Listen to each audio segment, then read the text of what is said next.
الكلب بتاعي بقاله أسبوع فيه حاجة مش طبيعية. كأنه بقى كلب تاني خالص، بقى عنيف جدا وملامحه شكلها وحش وتخوف. والغريب إنه في أوقات تانية بلاقيه ساكت خالص وهادي ومش بيتحرك.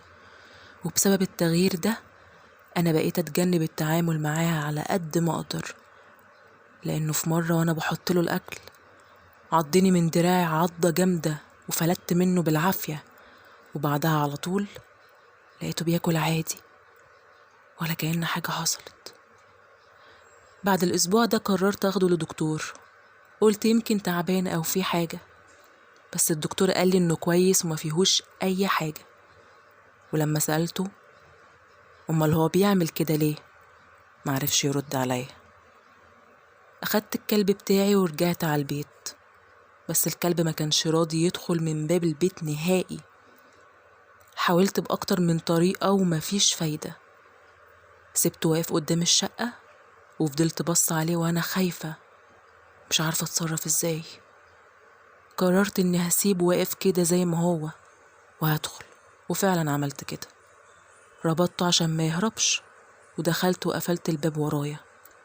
كنت زعلانة من نفسي إن عملت كده، بس للأسف مفيش حل تاني. من وقت للتاني كنت ببص عليه من العين السحرية اطمن إنه موجود وارجع مكاني تاني. وفي مرة من المرات اللي ببص فيها لقيته واقف قدام الباب وقفة غريبة قوي، وكأنه بص عليا من العين السحرية. أنا اتخضيت لما شفته كده. فتحت الباب فتحة صغيرة ولقيته فعلا بيبص عليا، وعينيه لونها أحمر. أيوة، عينيه كان لونها أحمر، وكان الشر باين على وشه، وبدأ كمان يطلع صوت غريب رعبني. فقفلت الباب تاني بسرعة ودخلت أوضتي.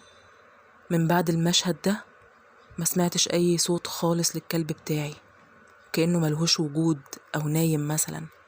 استغربت، خصوصا إن كانت عدت ساعة كاملة. قمت من مكاني وطلعت من أوضتي ورحت ناحية الباب عشان أطمن عليه. بصيت من العين السحرية لقيته موجود، بس مستقر في مكانه كده كأنه نايم. فتحت الباب بالراحة عشان أتأكد، لقيته مش نايم، بس قاعد هادي كده وبيبصلي البصة بتاعته اللي كان دايما بيبصها لي قبل ما يتغير كده. لما لقيته بالشكل ده اتشجعت إن أفتح الباب أكتر، ولما فتحت الباب أكتر ما عملش حاجة جديدة، فضل بنفس الشكل والقعدة بتاعته. ناديت عليه بس برضه ما اتحركش من مكانه. وفجأة قطع الحبل اللي كنت ربطاه بيه وهجم عليا. من قوة الهجمة أنا وقعت على الأرض، وفي نفس اللحظة الباب اتقفل. أنا بقيت لوحدي مع كلب مفترس واحتمال أموت بسببه. كان بيحاول يعضني من وشي وأنا كنت عمالة أقاوم بكل قوتي. قدرت إني أزقه وأبعده عني، وقمت في ثواني وقفت وجريت ناحية المطبخ. أخدت سكينة كانت محطوطة على الرخام عشان أدافع بيها عن نفسي. أما الكلب بقى فلقيته فجأة واقف قدامي وساكت وبيبتسم ابتسامة غريبة وشريرة.